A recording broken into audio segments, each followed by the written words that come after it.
Let us all unite to sing, God is love. Let heaven and earth their praises bring, God is love. Let every soul from sin awake, each in his heart sweet music make, And sing with us for Jesus' sake, for God is love.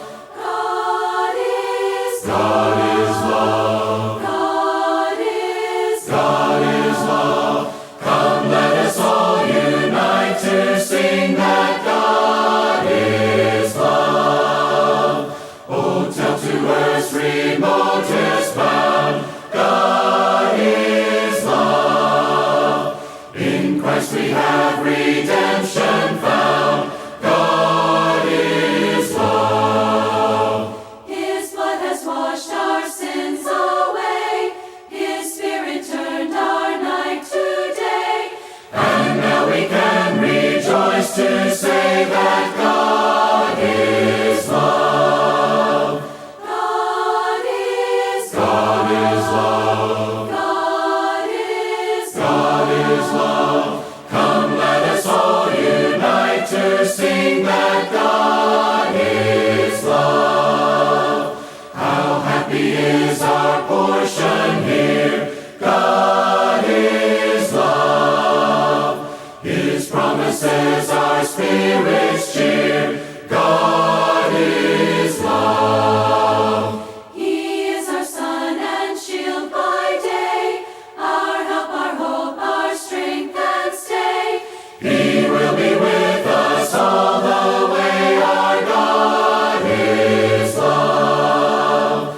God is God is love. God is God is love. Come, let us all unite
Good evening. Tonight's message is on the subject of contentment. We live in a troubled world. You just look at the news, read the paper, and you find a lot of discontent, a lot of despair in the world.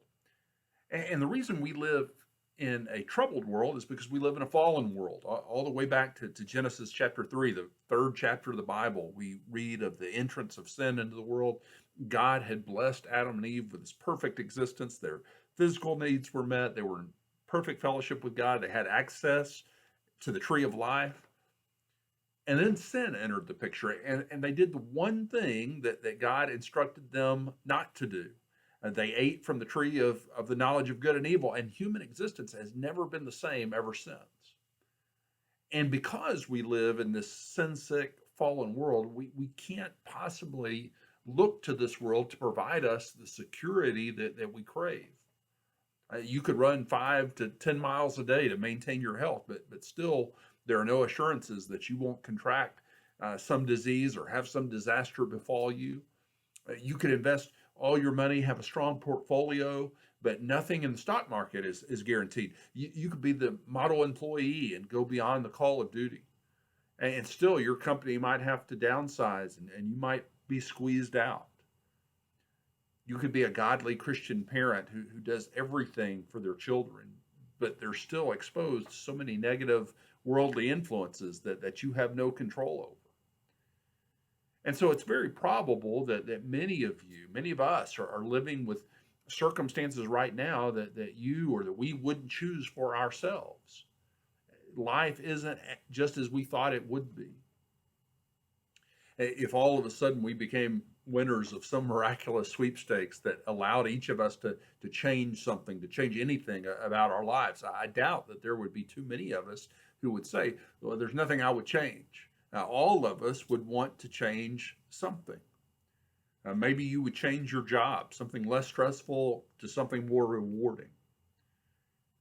Maybe there's something about your family situation that you would change, more peace in your household and more relationships restored. The state of your health, that you would have more energy and less discomfort, or perhaps you would change your financial situation, less debt and more freedom. And so, why is it that most people, if they were given the opportunity, would change something about their lives? And I think it's because we believe that certain changes would make us happier, more at peace, more secure, but that may or may not be true. The Bible challenges us to seek happiness, peace, and security, not through external changes in our lives, but rather through internal changes. Look with me at Philippians chapter 4, verses 11 through 13. And remember that Paul is under house arrest as he writes the book of Philippians. And notice what is said in these verses. I'm not saying this because I am in need, for I have learned to be content, whatever the circumstances. I know what it is to be in need. I know what it is to have plenty. I have learned the secret of being content in any and every situation. Whether well-fed or hungry, whether living in plenty or in want, I could do all things through him who gives me strength. And so these verses aren't about contentment with negative situations. They're about contentment in the midst of negative circumstances and situations. And Paul's contentment was an attitude that permeated his behavior. The fact that he was able to display contentment in his spirit was a powerful witness even to unsaved guards who kept watch over Paul. In fact, he even mentions that earlier in the book. If you look back at Philippians chapter 1, verses 12 through 14. Now, I want you to know, brothers and sisters, that what has happened to me has actually served to advance the gospel. As a result, it has become clear throughout the whole palace guard and everyone else that I am in chains for Christ. And because of my chains, most of the brothers and sisters have become confident in the Lord and dare all the more to proclaim the gospel without fear. You know that the circumstances the Apostle Paul found himself in probably weren't the circumstances that he would have chosen for himself. Paul had always had the desire to go to Rome to preach the gospel, but not under these circumstances, not with his freedom restricted. And still, he says that the things that happened to him have happened and have occurred for the furtherance of the gospel. But despite the circumstances, Paul's content. And as we consider this message on contentment this evening, I want us to talk first about what contentment is not. Understand, contentment is not denial. Paul wasn't in denial about any of his circumstances. He knew that he was imprisoned in Rome. He never hid or diminished the fact that he experienced real needs. In Philippians 4, we read, I know what it is to be hungry. I know what feels like to be in want. And so those aren't the words of a man who's in denial. Those are the words of someone who faced up to the reality of whatever circumstances he found himself in. Second thing that contentment is not approval of external conditions. Do you think that Paul, during his first Roman imprisonment, wanted to be free? Of course he did. Did Paul believe that he had been unjustly imprisoned? Yes. Did he defend himself vigorously when given the opportunity? Of course he did. He didn't approve of his circumstances, but he did accept them as his reality. I like what Warren Wiersbe says about contentment. He says, contentment is not a settling down for the settled life attitude. It's not throwing up one's hands and saying, I give up. It's not throwing in the towel and refusing to work for positive changes. In other words, contentment is not approval of external conditions. And so what is contentment? Let's talk about three things that describe contentment for us and define it for us. Contentment is dwelling peaceably in a current situation until that situation changes. And so you might pray for change, you might believe in change, you might look for change, but in the meantime, you still have to live as God has called you to live. I'm reminded of the story of a king who announced a painting contest. And he was building a new palace, and he wanted the main entrance hall to be decorated with some work of art. And so the king envisioned his land as a peaceful land. And so whoever's painting best symbolized peace, that would be the winner. And so hundreds of paintings were submitted and arrived at the palace. And the king decided on the top two. But before he announced a winner, he placed both of the two finalists in the palace for public viewing. The first painting was a majestic lake, tranquil, still. In the reflection, it mirrored the lush hills behind it. The sky was a brilliant blue with soft clouds. There were wildflowers, a family of deer grazing in the meadow. Everyone who saw that painting felt a sense of peace and happiness. The second painting was much different. It portrayed a tall, rugged cliff. There were a few small trees on the face of the cliff, but it showed their gnarled roots seemingly clinging to the cliff for life. There was a strong waterfall that crashed angrily down the cliff into the rocky land below. There were ominous dark clouds and lightning in the sky. However, there was one detail in this painting. About halfway up the cliff, there was a small bush, and in the branches of that bush, there was a bird sitting in a nest warming her eggs. Well, after several weeks, the king declared that it was that second painting that was the winner of the contest. The people were confused. They wanted an explanation, to which he said, peace is not the absence of conflict. Peace is a state of mind. Those who experience peace have love in their hearts even when turmoil surrounds them.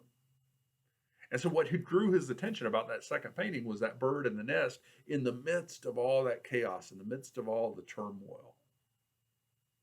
Contentment is dwelling peaceably in a current situation until that situation changes, if it changes.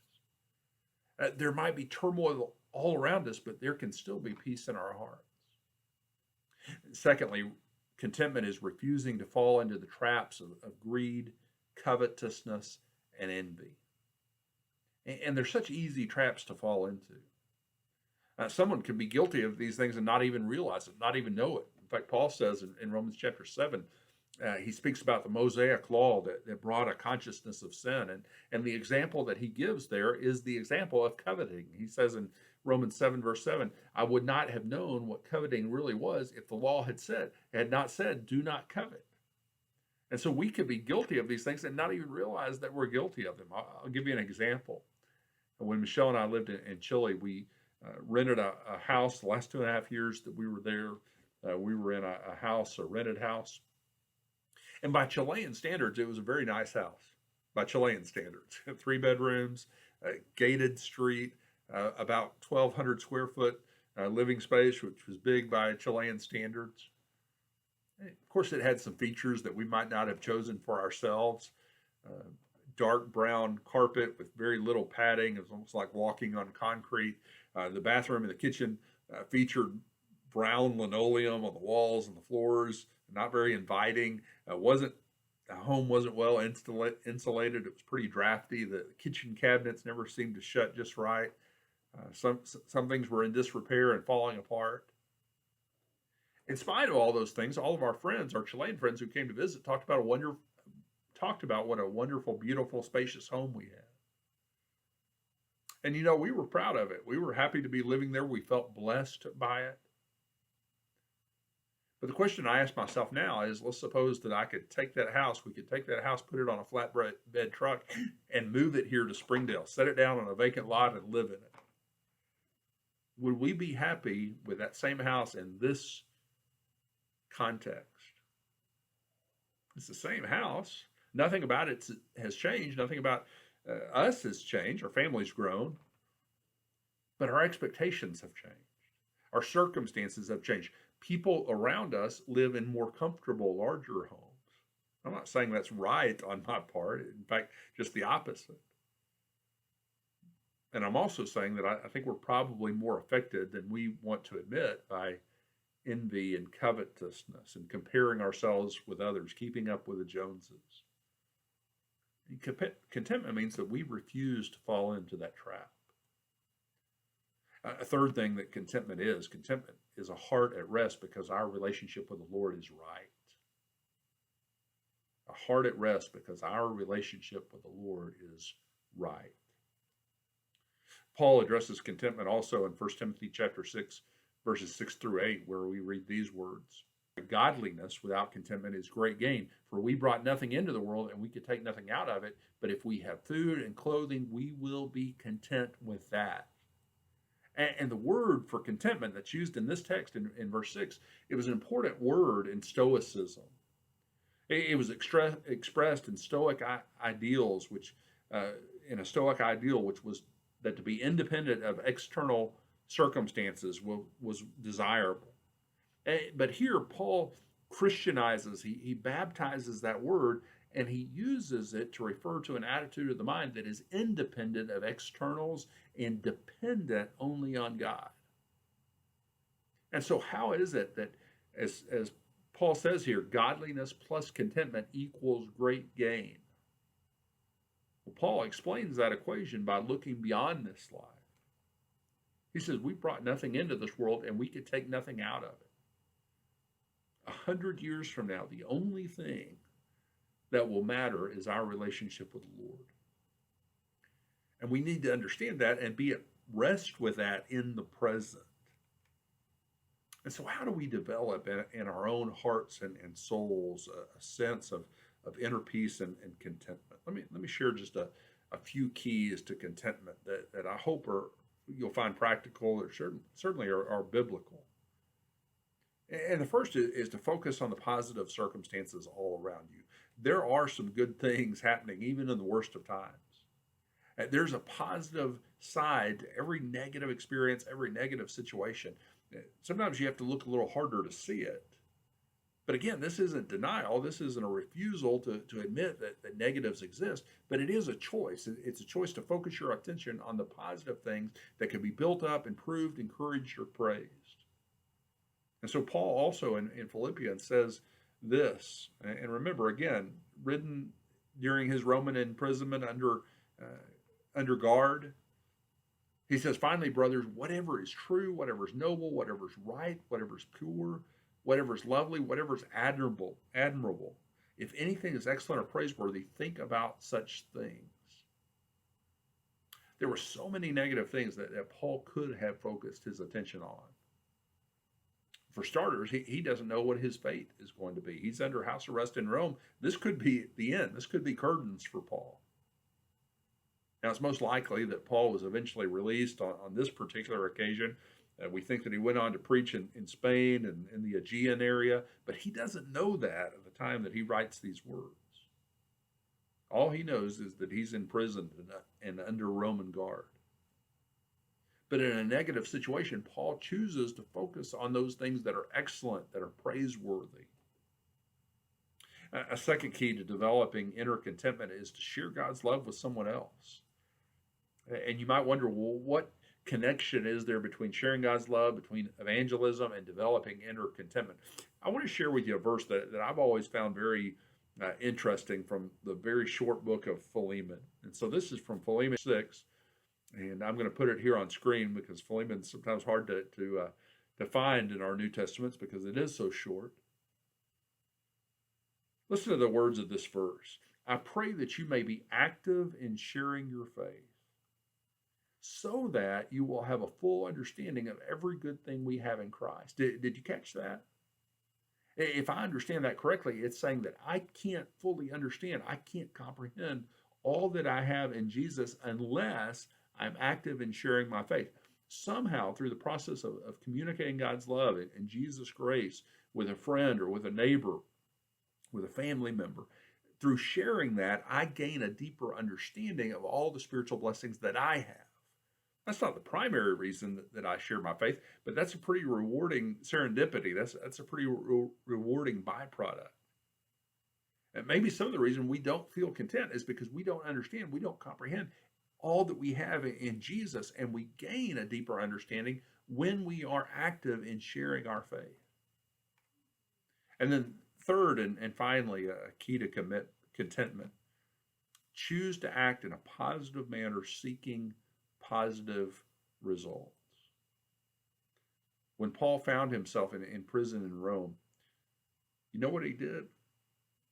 He taught, he shared his faith, he established a new congregation. At the close of Philippians, he writes, the brothers who are with me send greetings. All the saints send you greetings, especially those who belong to Caesar's household. There were already Christians in Rome when Paul got there. He wrote the book of Romans several years before the book of Philippians. But Paul continued to make inroads while in prison. This verse mentions Caesar's household. It's probably not a reference to Caesar's immediate family, but it is likely a reference to those who were in the service of Caesar and would have included those assigned to guard Paul. Of course, already we've noticed in chapter 1, verse 13, that Paul said, it's become clear throughout the whole palace guard that I'm in chains for Christ. Paul made the most of the circumstances in which he found himself. He could have reacted differently. He could have cursed and swore and protested and done harm to himself and to the cause of Christ. Probably each one of us can reflect back on some occasion in our lives when we made a bad situation worse because of things that we did, things that we said. Have you ever been there before? Instead of doing something to bring about healing or reconciliation, we just dug the hole that much deeper. I suspect also we could think of a time when we made a bad situation better because of what we said or did. We salvaged something good resulted from a bad circumstances, something redemptive occurred. One of the keys to contentment is the ability to do just that. To pull something out of the wreckage, to salvage something when everything seems lost. I've heard people say, Keith, my life is a wreck. My marriage is a wreck, my career, my health. Contentment seeks positive results even in negative circumstances. Contentment propels us forward because we know that even if others abandon us in our time of need, God never will. And so we close with these words from the Hebrew writer in Hebrews chapter 13, verse 5. Be content with what you have, because God has said, never will I leave you, never will I forsake you. Because we do live in this fallen, sinful world, we'll never find true, lasting peace through external things, through external circumstances. But we can experience a contentment that's not dependent on external circumstances, but on the eternal God. We can discover that secret that Paul writes about and tells us I stand amazed in the presence of Jesus the Nazarene, and wonder how he could love me, a sinner condemned unclean. Oh, how marvelous, oh, how wonderful, and my song shall ever be. Oh, how marvelous, oh, how wonderful is my Savior's love for me. For me it was in the garden, he prayed, not my will but thine. He had no tears for his own griefs, but sweat drops of blood for mine. Oh, how marvelous, oh, how wonderful, and my song shall ever be.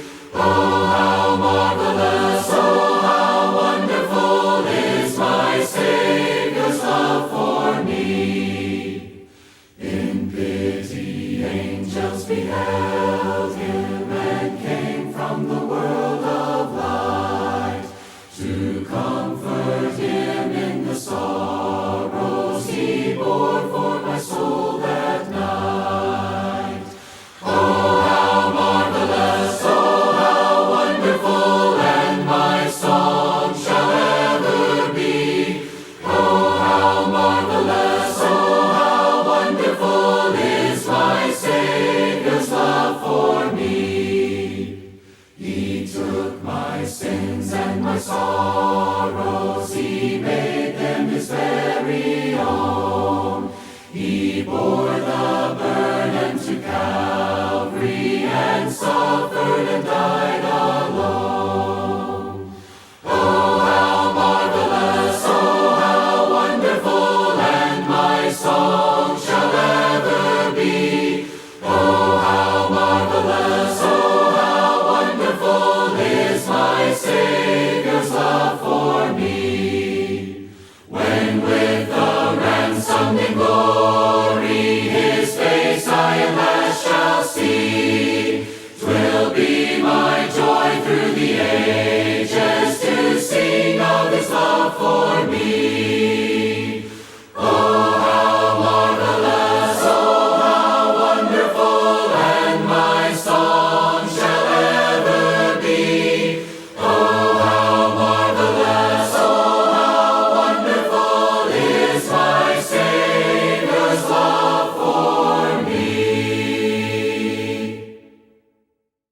My Lord has garments so wondrous fine, and myrrh that texture fills. Its fragrance reach to this heart of mine. With joy my being thrills. Out of the ivory palaces, in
Jesus above. Trusting, confiding in His great love, yes, in His great love. From all harm safe in His sheltering arm, His sheltering arm. I'm living by faith. I'm living by faith and feel no alarm, feel no alarm. Though tempests may blow and the storm clouds arise, obscuring the brightness of light, I'm never alarmed at the overcast skies. The Master looks on at the strife. Living by faith. Yes, living by faith. In Jesus above. In Jesus above. Trusting, confiding in His great love. Yes, in His great love. From all harm safe in His sheltering arm, His sheltering arm. I'm living by faith. I'm living by faith and feel no alarm, feel no alarm. I know that He safely will carry me through, no matter what evils betide. Why should I then care though the tempest may blow, if Jesus walks close to my side? Living by faith. Yes, living by faith. In Jesus above. In Jesus above. Trusting, Confiding in His great love, yes, in His great love. From all harm safe in His sheltering arm, His sheltering arm. I'm living by faith. I'm living by faith and feel no alarm.